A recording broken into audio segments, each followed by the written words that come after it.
First of all, my thanks go to the Oxford Research Centre for the Humanities for enabling us to initiate this inquiry into Grace last year. And thanks to the generosity of our patron, Sheila Forbes, for making it possible to continue with the topic this year. And today we've got a real treat. Marcus Bell and Marie-Louise Crawley, great friends of DANSOX, two young scholars who are both classicists and who are also dancers, dance makers, who will talk to each other about listening to grace, embodying hidden pasts, imagining just futures. So a bit about the speakers, first of all. Marcus, as many of you will know, is a graduate student at St Hilda's College, Oxford, working on a doctorate supervised by Fiona McIntosh and Felix Budelmann on choreographing tragedy at the turn of the 21st century, with a particular focus on the relationships between the postmodern and the classical. But before moving to Oxford, Marcus had already completed a BA and MA in classical reception at King's College London with Edith Hall. Marcus also lectures at Goldsmiths. But Marcus is also a practitioner of dance, a dancer and choreographer, working with Oxford London-based dance company Thomas Page Dances, and as an associate artist with By Jove Theatre Company. Marcus co-convenes the Corpus Christi seminar series, Queer and the Classical, Futures and Potentialities. They're interested in practice-based research and practice as research, and through both academic and practical experience, align queer theory and practice in theatre and performance studies with assemblage thinking to explore the complexities of embodied receptions or dynamic integrations of the ancient world positioned against modernism and modernity. Marcus is coordinator of DANSOX and has curated our seminar today, for which we're very grateful, especially me, Sue Jones, as director of DANSOX. Thank you for doing that, Marcus. Dr. Marie-Louise Crawley is a choreographer, artist researcher and assistant professor in dance and cultural engagement at the Centre for Dance Research, Coventry University, CEDA. She's also an early career associate at the APGRD, so is well known to us in Oxford. She trained at the École Marceau in Paris. Marie-Louise began her professional performance career with Ariane Nouchkine's Théâtre du Soleil, before working in the UK as an independent choreographer and dance artist. Her current research interests include dance and museums and areas of intersection between classics and dance studies, such as ancient dance and the performance of epic. She has worked on many distinctive European research projects and has published widely in Dance Research Journal and many other publications. She recently co-edited Art and Dance in Dialogue, Body Space Object with Palgrave in 2020. In 2021, she was awarded a Hosking Houses Trust Coventry University Fellowship that allowed for an artistic residency at the Hosking Houses Trust Church Cottage, where she developed some of the work and thinking that she will explore today. So I'm going to hand over now to Marie-Louise, then Marcus will speak, and then we'll have a Q&A session. Marie-Louise, thank you so much for being with us today, and it's just great to have you here. Thank you so much, Sue. Hello to everybody. Thank you to Marcus, to Sue and to DANSOX for this invitation today. For those of you that might like an audio description, I'm a woman with long dark hair and pale skin. Today I'm wearing a navy jumper with a red patterned collar, and I'm sitting in front of a white wall with a colourful picture and houseplant behind me. So last autumn, as Sue mentioned, thanks to the generosity of Sarah Hoskin and the Hoskin Houses Trust, as well as the Centre for Arts, Memories and Community at Coventry University, I was awarded a practice research residency for a month, and it culminated in the creation of a solo dance piece, Illuminatio, set to antiphons by Hilda of Bingen. And not long after the residency came Marcus and Sue's fortuitous invitation for this conversation on grace. And so what I'd like to share with you today is a story of how I'm coming to a new understanding of grace through my current work on Hildegard. And what I hope to offer today is a provocation of how we might begin to consider grace a little bit differently. So rather than thinking about physical or athletic grace in dance, we might think about the action of grace through the dance and to consider what a state of grace in the moment of dancing might be, and how that state of grace in the present moment might somehow open up a space for hidden histories from the past to surface, especially those histories which have been previously partially invisible or erased. And how by opening... Sorry, Marie-Louise. I just put you on mute. Apologies. One sec. That's okay. Is it okay now? Can you hear me okay now? Yeah. Brilliant. Thank you, Marcus. So by also opening onto that space for hidden histories, we might then open up onto a space to open to new imaginings, a space for the imagination to unfold and flourish towards more just futures, a space for activism, for working towards social and environmental justice. Now, all of this has developed from my work on ancient dance and the idea of dance as radical historiography, which aims to reimagine and give new visibility to past female histories, recovering them from history's deliberate dust through the movement of my own dancing body. And what I will touch on today is undeniably rooted in that work, but please forgive me if I begin to stray slightly from the classics today. So I'm just going to share some images with you.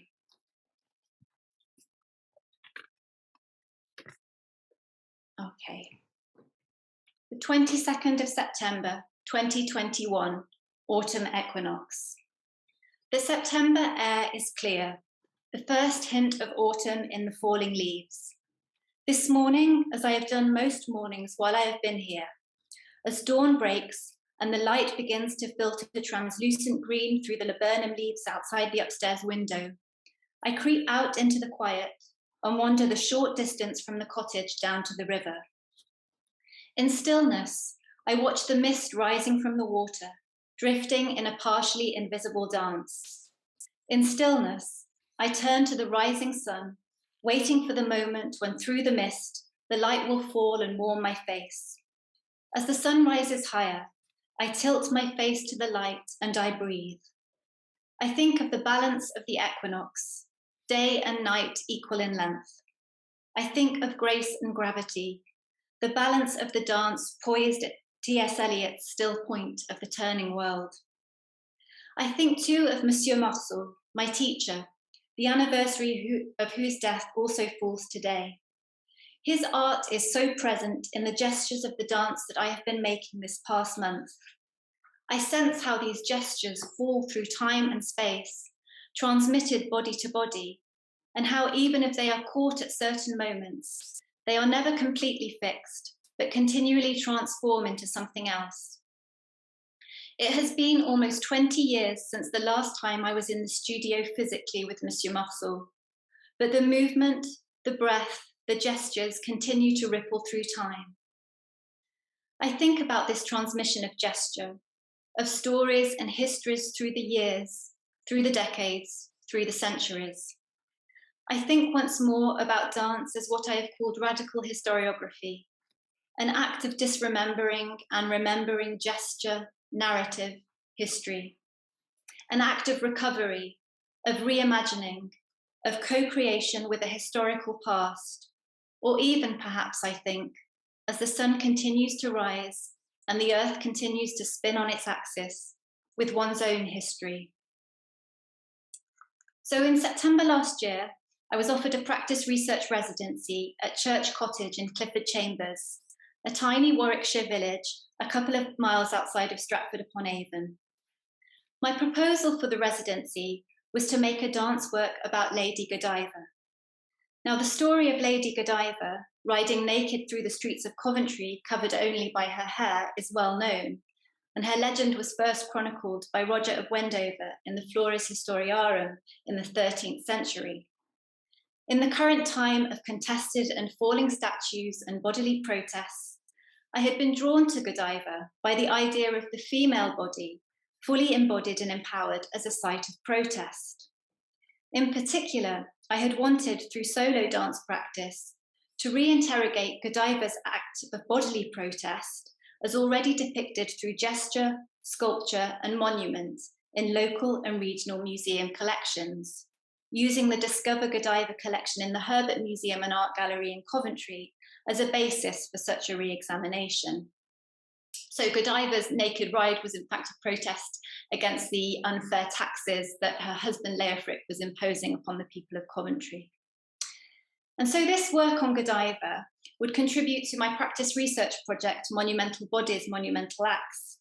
And the aim of this broader research is to make a claim for dance, particularly in the museum or in other heritage settings, as a potentially subversive and radical act of historiography in terms of how it plays on notions of dismembering and remembering histories, specifically those female histories previously rendered partially invisible by an arguably patrilineal museum culture. My practice asks how the moving, dancing female body can act as a foil to traditional monuments, considering what this might mean then for how we view, construct, understand, and remember history differently. So, might a moving, dancing Godiva somehow tell a different story from the one told by those paintings and sculptures in the Herbert's collection, or by William Reed Dick's 1949 monument in Coventry's Broadgate? And I did start with Godiva, and yet, the dance took its own path. It is hard to say exactly where the story of this dance illuminatio begins. Certainly, it began at 8 o'clock in the studio that first Tuesday morning on residency, as the light shimmered through the leaves of the rowan and the church bell struck the hour, as I warmed my body and tentatively began to experiment with the curve of an arm, the tilt of my head, the unfurling of a hand. Yet perhaps it also began the previous evening as I took a first walk along the River Stour down by the cottage, the meadow grass fading, the willows dipping into the water, swallows swooping overhead, the wind rippling through the trees, whispering in 1,000 voices. Or perhaps it began to form, embryonic and barely perceptible, even earlier that first day, as I arrived in Clifford Chambers and stood for a moment in the cool stillness of St. Helen's Church, contemplating a shaft of sunlight falling across the stone floor and the many prayers that throughout its history have risen like incense under its arched ceiling. That very first morning in the studio, with my body still carrying the imprint of my walk from the evening before, I did indeed start with Godiva. I was struck by a sense of the spirituality of this medieval woman, whose name means God's gift. Paradoxically, for all my intentions to work with Godiva's body, at first I was perhaps more interested in her spirit than in her flesh. I thought about her deep spirituality, her deep love for the Virgin Mary, which was chronicled, her foundation with her husband Leofric of the Benedictine monastery in Coventry.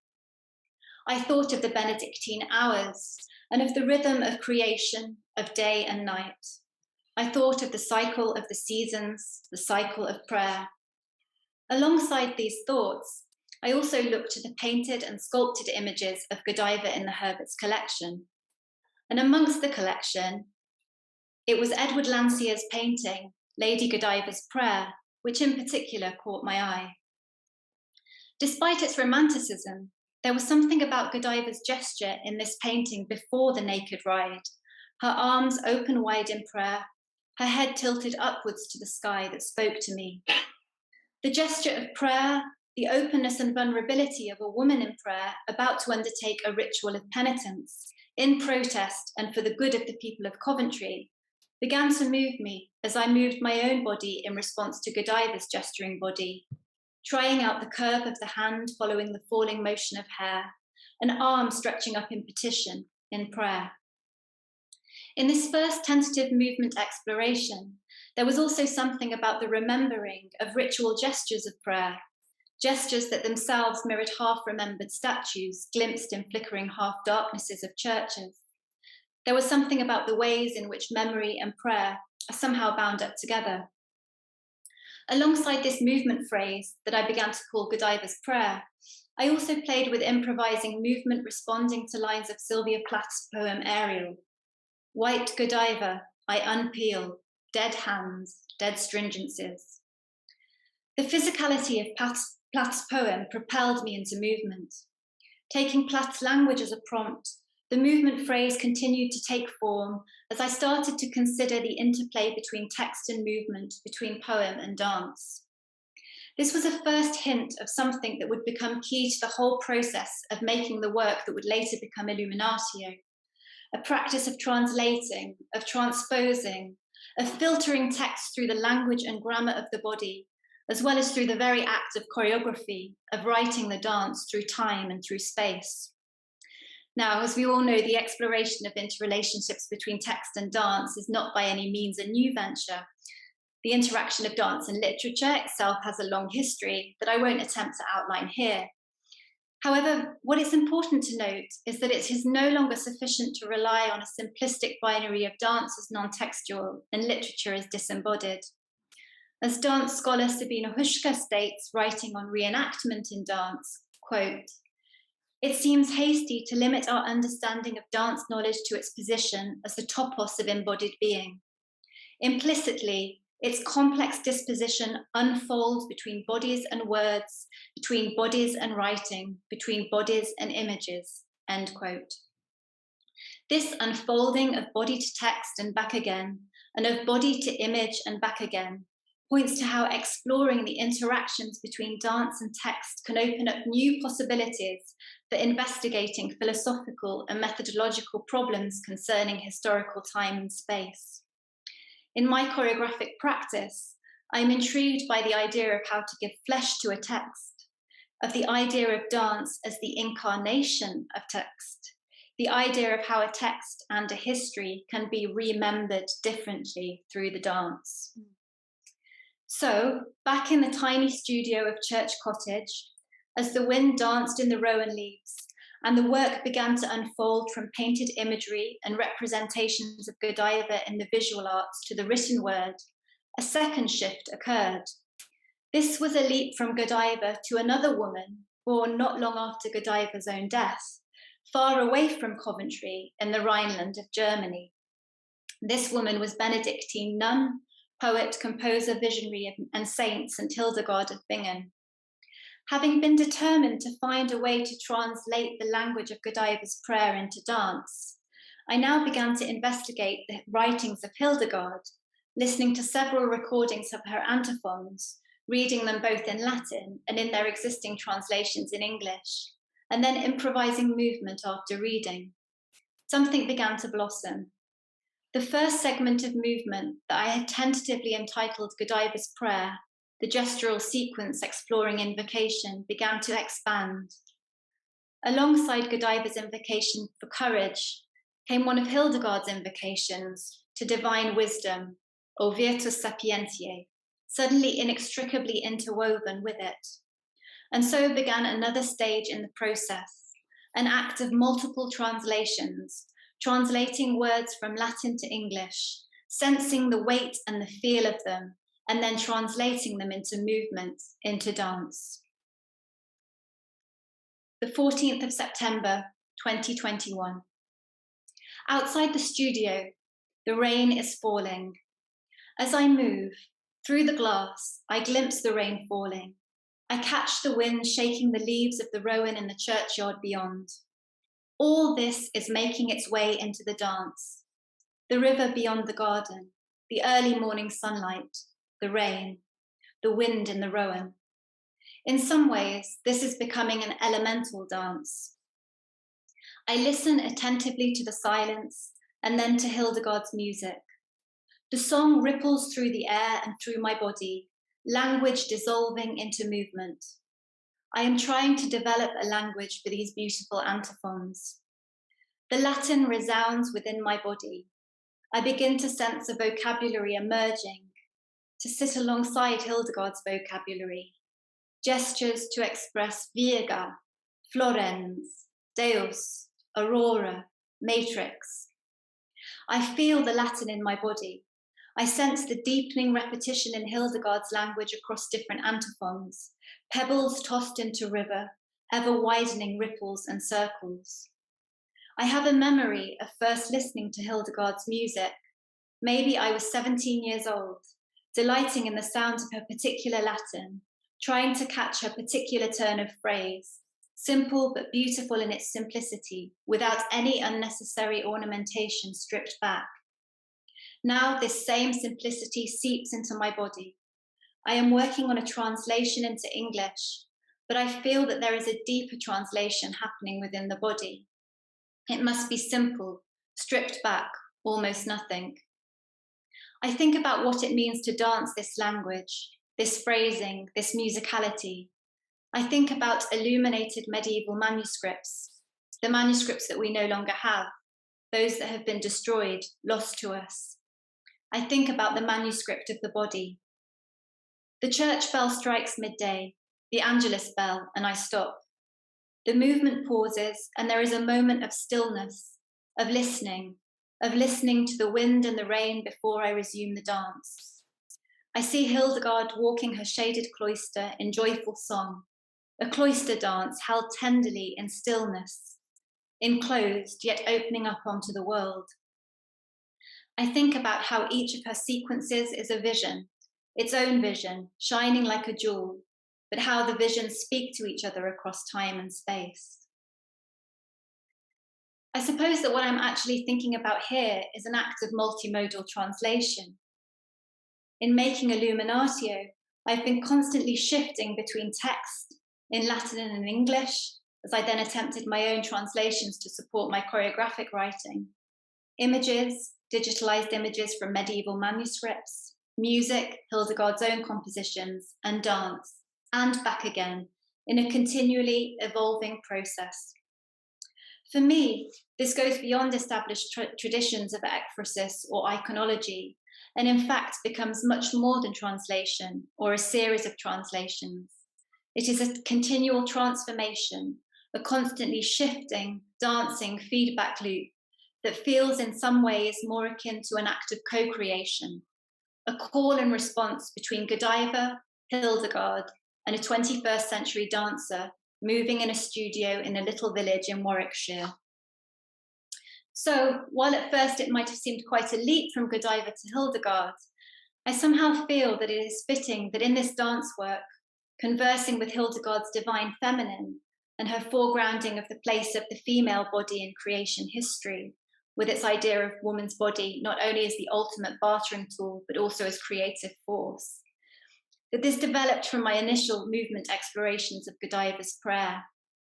And yet, in the spirit of my wider research on dance as an act of radical historiography, it is undeniable that the work has also developed from gestures and movement transmitted across time and space, visual and art historical representations of Godiva's gestures, iconographic representations of the Virgin Mary's gestures, as well as those gestures that I inherited from my own teacher, Marcel Marceau, and which are now carried in my dancing body, translated through my own choreography.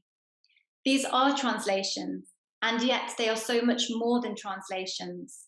They are co-created conversations of body, word, and image dancing across the centuries, transforming themselves in each and every moment.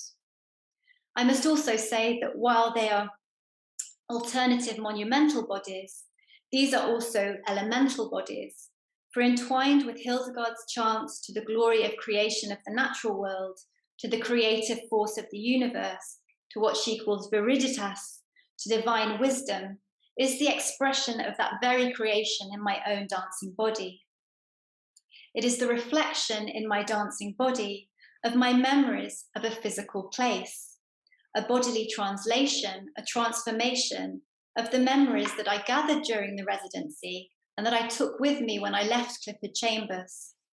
A willow leaf drifting on a river, a swallow soaring, the wind rustling in the rowan tree. I suppose that what I would like to offer today as a provocation is this discovery as I worked on Illuminatio about grace. That grace is more than a physical quality. It is a spiritual quality, yes, but more than that, because of that, For me, it is a state of attention, of listening, of tuning in. We might then think of grace as a technique of listening, a state of receptivity, an act of attunement. It is the state of becoming empty enough to be able to hear. As French philosopher Simone Weil puts it, quote, "Grace fills empty spaces, but it can only enter where there is a void to receive it, and it is grace itself which makes this void. The imagination is continually at work, filling up all the fissures through which grace might pass." End quote. Professors have to read. Bay too sees grace as a state of utter attention, where attention is a negative effort, one that requires that we stand still, receptive. It is, as she puts it so strikingly, an attention, quote, "which is so full that the eye disappears," end quote. Here is a paradox of presence and disappearance, a particular form of reception, open and non-judgmental, that calls us in our digital hyper-switched-on world to an ethics of attention, of curiosity, of responsibility, of care. So grace is attention, it is emptiness, it is waiting, it is listening. It is a state of absolute presence, of presentness, in which we might begin to hear the whispers of the past, of stories that have been erased or appropriated or misappropriated. A space where we can sense the outline of ghosts and seek to give them flesh. And in doing so, we can turn our faces to a more just, more equitable future. For the dead will stay dead. It is for the living that we must listen. Grace is also creative impulse. For Hildegard, it certainly was creativity, creation, spirit, sapientia. And it is also a deeper connection between body and natural world.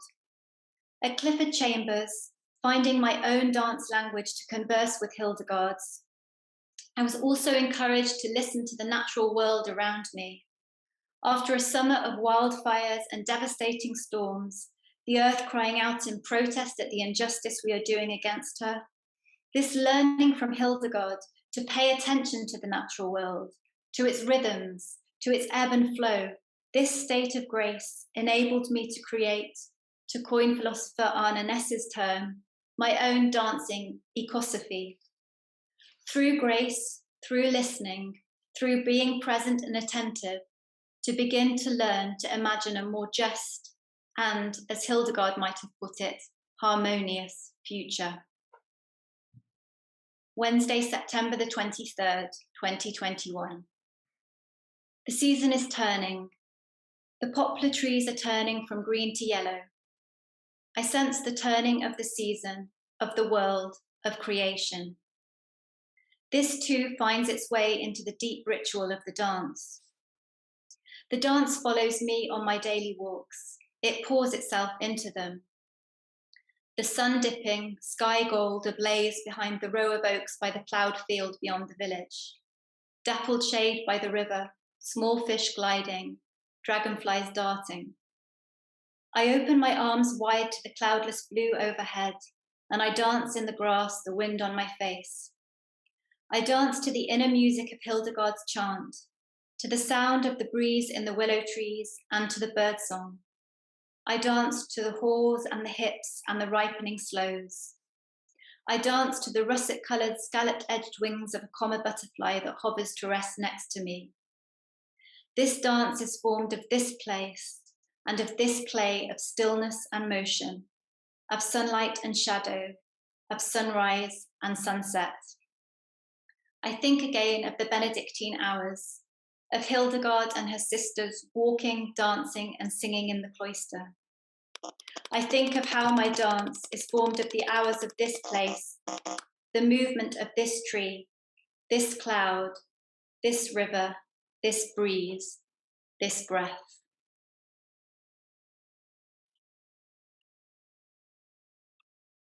Thanks. Wonderful. Thank you so much, Marie-Louise. That was really beautiful kind of presentation and provocation and reflection. I'm back.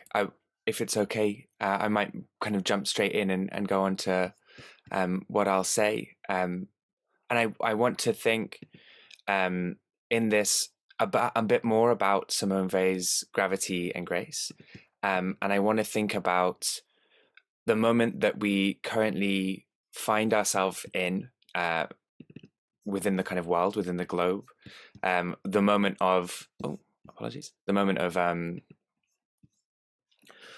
being aware of the kind of current climate catastrophe, of being at the ending of our world, or our visioning of what the world currently is, and hopefully to think of those ideas of gravity and grace, and maybe ask how we can move forward. So I want to continue the thinking Marie-Louise has been doing on thinking of dance as a mode of understanding history, a mode of understanding versions of reception or receptivity. And I'll kind of go through by reflecting on something of Weil, and then going to think about tragedy and the figure of the satyr, or the figure of kind of other chthonic beings, maybe as ways through the kind of current industrial systems collapse from after colonialism and racist capitalism. And in this way, I want to respond to Marie-Louise, but also to thinking that's been developed by folks like Mother Uma Chandran, who's been thinking about the figure of the fungus or the mushroom as a kind of model of relation in kind of the collapse of climate crisis, but also the work that Mother and Chella do with the Critical Ancient World Studies project to try and decolonize the lenses through which we view the ancient world, and to try and make more just futures going forward. So maybe something on methodology first. And the methodology for my provocation comes from a group called the Feral Atlas Project, who write that the relationship between mastery and ruin is the Anthropocene. More specifically, I'm thinking with this work of art by co-curator of the Feral Atlas Project, Fei-Fei Zhao. And just before I go on, apologies for those who need it, a brief audio description. I'm a white queer person with medium brown hair, with a silver earring in my left ear and a silver nose ring and a black turtleneck. And currently I've changed to a slide which is looking at a kind of a bricolage of an oceanic kind of waveform, or the vision of reflections from underneath the water and the top. And as it kind of moves down through the image, we see ropes entangled around collaged legs and flip-flops, highways, big industrial towers, farms, and then on the left-hand side, some shipping containers. To the right, a kind of industrial farm scene with pigs suckling a mother pig. And on the right, which is small at the moment, but I'll zoom into it later, there's a kind of a floating figure with kind of long kind of hair flowing behind them. So in a description of this work of art, the Feral Atlas Project say that while this resulting bricolage may seem fantastical, these are not fantasy landscapes. Each element within the landscape references a specific historical place, event, or practice. This collage citational practice at once underlines Feral Atlas's commitment to in situ histories and entanglements, while giving rise to strange geographies for users to explore. They describe, in this image, the world is under a clot of marine garbage that dominates the scene. The ocean surface is above, the effect is suffocating, there is no escape. Nestled beneath this tangle of plastic, Zhao situates a landscape awash with toxicities. The discovery of no place to run is a distinctive element of the Great Acceleration, and this image is titled Acceleration. Zhao's landscape speaks to the pervasiveness of this new sense of limitation and even entrapment. They note that since the middle of the 20th century, changes to the Earth's environment have piled on thick and fast. This is the Great Acceleration, a period in which force of imperial and industrial infrastructures on Earth's geochemistry and ecology has become impossible to ignore. The global power of the United States, itself wrapped up in the Cold War and its aftermath, has exploited models of the good life that draw human participants from around the world into legacies of invasion, empire, and capital. Feral effects, including the problem of waste, once seen as a minor nuisance, have assumed center stage. Fei Fei Xiao's landscape of acceleration offers us the view from below a clot of marine plastic. Our world has become claustrophobic and contained. Filipinx artists Enzo Camacho and Amy Lien weave into the mix a manananggal, a monstrous woman whose severed upper half flies through the night, seeking prey. Haunting, she flies above the chemical warfare of industrial agriculture and consumption. Hidden behind the infrastructures of this world, look for feral entities. And that's the figure I alluded to on the far right, the figure floating above the bricolage of industrial ruination. And I'll return to this image as I go to think through some of the questions that we are approaching today about gravity and grace. Well, really about grace, but through Simone Weil's Gravity and Grace. Turning to this text allows me to see in this image of our current world, a choreographic language of social relation and the potential for its refiguration. In Weil's postsumptuously published essays, the colloquial sense of gravity does still apply, but the term is mainly used to describe a motion of the soul, a tendency towards base action, and this is gravity here, the violence, the inevitable cruelty and suffering Weil sees in the world. Gravity is the pull towards revenge. It means easing into apathy, bitterness, calcification, and violence. Now, I'm not totally au fait with discourses of the soul, so I'm intending, if you'll go with me, to move a bit from Weil and think of gravity on these terms as a choreographic element, a force which is perhaps the opposite of refusal and resistance. In an assemblage, an arranging action, gravity is the force which brings some heterogeneous elements, events, affects, gestures into co-functionality. And looking here at this feral atlas in a bit more detail, I see gravity in the discarded waste, the processes that produce the falling heap. I see it in the emergence of antibiotic resistance bacteria growing out of industrial livestock. I see it in the tangle of legs caught in the bundles of rope and uncut six-pack rings. So I would add also that gravity is present in attempts to normalize some forms of violence, which are deemed acceptable by society or that are sanctioned by the state. And thus, I would extrapolate, informed by Black feminism's disability studies and queer theory, that gravity is the action of man with a capital M, with the human, and particularly with the anthropos, who has made us live in the Anthropocene. In a lecture on her last book project, Making Kin in the Cthulhu Scene, Donna Haraway engages with the then contemporary debate around the Anthropocene. The debate was over whether the term proposed for our current epoch by the Anthropocene Working Group was an accurate descriptor for our current geological time unit. She responds in the passage, I will quote, to the philosopher Bruno Latour's use of and critical engagements with the term. Haraway says, but Bruno argues also for the term Anthropocene, but his anthropos is after the fall of the Tower of Babel. Okay, it's not species man, it's not technological determinism, it is a heteroglot and polyglot after the full figure. And I share with Bruno this work of thinking with a heterogeneous polyglot figuration of species man, but I don't think the term Anthropocene can do it. Haraway continues, the Greek roots of anthropos, the one who looks up, the one who looks from below and takes over the power of the gods, the one who is on a tragic itinerary of self-formation, the one who is autopoetic and takes over from the autopoiesis of the earth in the great, tragic, phallic project of escape velocity and detumescence, in the tragic, but really quite deeply desired death of everything. We all know this anthropos very well. We know the stories in our bones. Simone Weil writes that King Lear is a tragedy of gravity. Thinking with her and Haraway, here I think it is inevitable that engagements with Greek tragedies might proliferate along these choreo-ecological terms. I would add that the Oresteia is too a tragedy of gravity. It is full of its pulls, of people leaning into its demands on our bodies.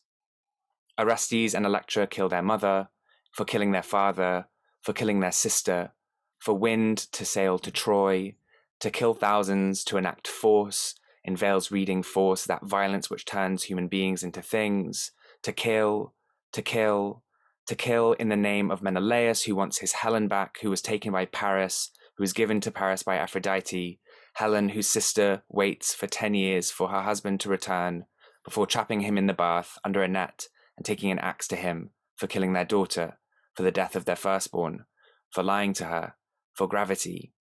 Gravity, which is the force that pulls the Furies to Orestes, gravity that allows Athena to bring the Furies, the chthonic energy of vengeance, into the law court and to integrate the violence and punishment, crime and retribution into the energies of the city. Here, an image from Carol Churchill's one of Carol Churchill's new works a few years ago called Kill, which repeats that energy of confusion and violence, the inevitability of revenge cycles.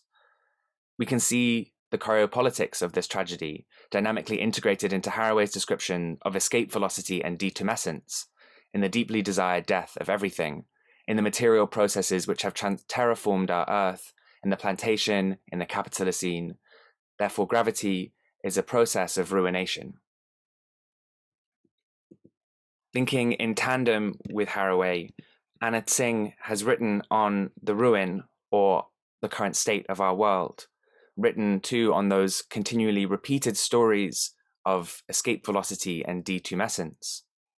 Tsing writes, this is a story we need to know.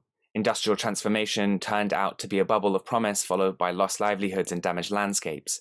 And yet, such documents are not enough. If we end the story with decay, we abandon all hope, or turn our attention to other sites of promise and ruin. What emerges in damaged landscapes, beyond the call of industrial promise and ruin. For Anna Tsing, the thing that emerges in those ruins is the mushroom that finds itself growing and propagating and making new connections in the earth between the devastation of industrial extraction and also processes of war and violence. For Simone Weil, the answer to this question might be grace. Grace as a refusal, which, as Judith Butler notes in The Force of Nonviolence, is not the same as doing nothing. Butler's example here, the hunger striker, refuses to reproduce the prisoner's body, indicating the carceral powers that are already attacking the existence of the incarcerated. Grace lives then in the decision to stop suffering's contagious spread, to not respond or retaliate in kind or through other byways and paths that repeat the structuring violence of systems of control and extraction, like queerphobia, ableism, racism, and femphobia. Grace is in the lift away from gravity's pulls into systems of violence and revenge. Grace is another force which rearranges the assemblage, which swerves its elements into alternative arrangements, which puts things into retrograde or pulls in different elements from other assemblages that once existed, or which might come into relation in the future. Grace, we could say, under the condition of the ruin, is a form of abolitionist practice. It is to write for the end of carcerality, the refusal to punish via the prison and by our own hands. So we could say that grace is a choreopolitics and a choreoethics. Returning to our map of the world, or one potential map of the way the world is currently structured, if I saw gravity in the ruination of the world, in the tanglements of ropes and legs and figures and waste, then perhaps grace is figured by the monstrous figure of the Manananggal, a monstrous being of multiple becomings who haunts the ruined landscape and patches of earth. Their presence, as a conjunction of the more than human choreographies, challenges the acceleration of Earth under man, with a capital M's, rule. The Manananggal is not human, but she reveals the always already hybrid and composite existence of humans with animals. This aligns with Haraway's thinking, which would move us away from the anthropos towards the figure of the gorgon, or the chthonic being. The Greek word gorgon, she writes, translates as dreadful, but perhaps that is an astralized, patriarchal hearing of much more awful stories and enactments of generation, destruction, and tenacious, ongoing, terran finitude. She asks us to recall that the Greek chthonios means of, in, or under the earth, and the seas, a rich terran muddle for SF, science fact, science fiction, speculative feminism, and speculative fabulation. The chthonic ones are precisely not sky gods, not a foundation for the Olympiad, not friends of the Anthropocene or Capitalocene, and definitely not finished. So in relation to our story of the Oresteia, or our series of stories of the Oresteia, where might we find this space to go back and think otherwise? Well, perhaps I might note that the Oresteia, first performed and featuring the plays Agamemnon, Libation Bearers, and Eumenides, was not a trilogy, but a tetralogy, which also featured a satyr play named Proteus. Not much remains of Proteus, but 2 lines preserved and later translated about a dove who in its quest for food is left dashed on the rocks, its breast broken.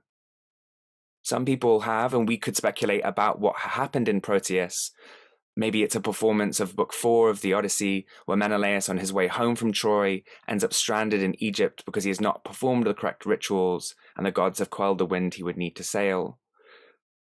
But what we could say is that Proteus allows us to return to the scenes and sites of traumatic violence that happen within the series of Oresteia, those moments where rituals have not been performed, the moment in which Iphigenia herself is murdered for wind to come.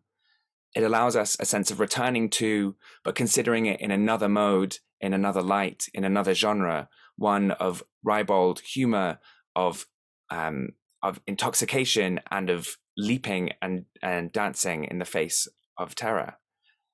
We could think with a satyr play in this way as a modulation of tragedies, theorizations of what humans might do to each other, theorizations of gravity, but we could also think specifically about the figure of Marsyas. Marsyas, who entered into competition with the gods and then was flayed by Apollo for challenging him.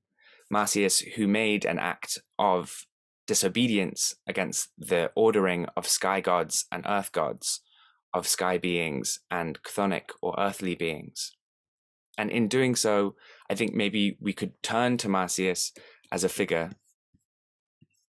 for rethinking, or asking the question, what if the past had another future? And here just a zoomed in photo of the Manananggal haunting and operating above the industrial ruins. On the left here, the Pronomos vase, which features the satyr amongst one of a number of kind of theatrical characters of ancient Athenian drama or ancient Greek drama. And on the right, Anish Kapoor's reception of Marsyas through the kind of flayed vellum skin. I think perhaps returning to Marsyas in this way, or returning to the chthonic deities as entities grouped together, might allow us to think what we do after the end of the human or after the end of man. Although the satyrs themselves are not figures we might want to reenact in the totality of their behaviors, often as they often kind of capture the excesses of man, his sexual violence, his appetite for consumption of wine, but perhaps in their ribald celebration of in the face of tragedy, we might think of another way of moving those systems of relation towards something else. So grace then is a practice of listening, as we heard from Marie-Louise, a practice of being in attention, but also a practice perhaps of refusal of the way that the world is, of the way that the world is currently constructed. I have a few kind of current examples that maybe we could think through in the discussion of other artists who have taken on that energy of thinking of the world in a different way. But perhaps I just want to kind of end there with that note of more than human, monstrous kind of becomings or assemblages, and maybe move into kind of a conversation with Marie-Louise if that's all right. But yeah, I'm going to stop screen sharing now, and I'm going to stop the recording too, so that we can talk. Yeah, thank you.